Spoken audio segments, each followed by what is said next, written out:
শুভ সকাল। আজ 2 মে 2026। আজকে আমি আবার আমার ফেসবুক পেজে এসেছি একটা আবেদন করার জন্য, আবেদন রাখার জন্য দেশবাসীর কাছে। বন্ধুগণ, আমরা ভারতের নাগরিক, ভারত গণতন্ত্র রাষ্ট্র। ভারতবর্ষকে সুস্থ পরিচালনা করার জন্য একটা লিখিত সংবিধান রয়েছে। সারা বিশ্বে যতটি রাষ্ট্র আছে, প্রত্যেকটি রাষ্ট্রেরই একটা নিজস্ব সংবিধান আছে। ঠিক তেমনি ভারতবর্ষেরও একটা নিজস্ব সংবিধান রয়েছে। আমরা সবাই সংবিধান অথবা আইনের অধীনস্থ নাগরিক। আইনের ঊর্ধ্বে আমরা কেউ চলতে পারবো না। কোনো নাগরিক আইনের ঊর্ধ্বে নয়, আইনের অধীনস্থ নাগরিক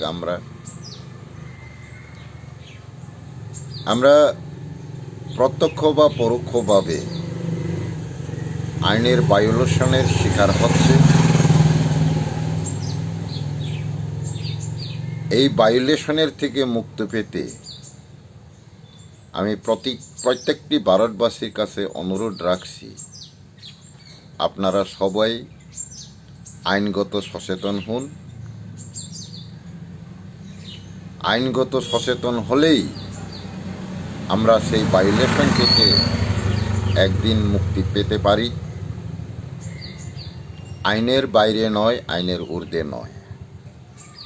তাই আমি প্রতিটি নাগরিককে অনুরোধ রাখছি, আপনারা কোনটা লিগ্যাল কোনটা ইলিগ্যাল,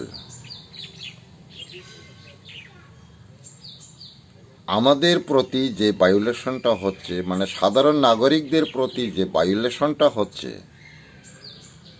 সেই থেকে পরিত্রাণ পাওয়ার জন্য আমাদের প্রত্যেকটি নাগরিকের আইনগত সচেতনতা অথবা আইনের অভিজ্ঞতা নেওয়া উচিত, সচেতন হওয়া উচিত।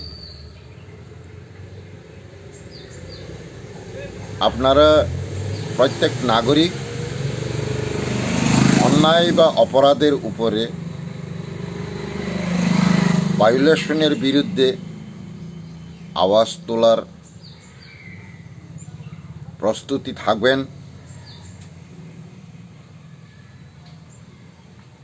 কেননা দিনের পর দিন সাধারণ জনগণ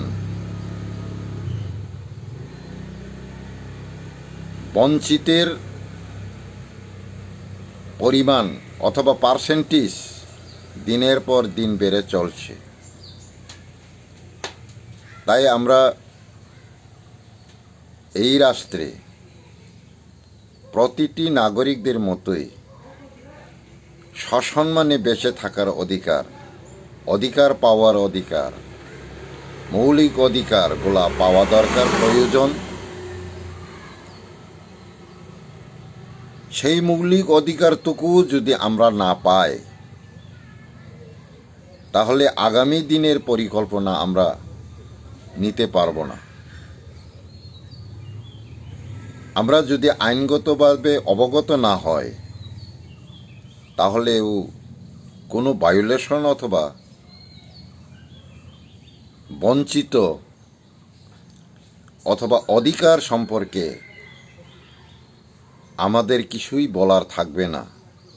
তাই প্রতিটি নাগরিককে আমি অনুরোধ রাখছি, আপনারা সবাই আইনগত সচেতন হন।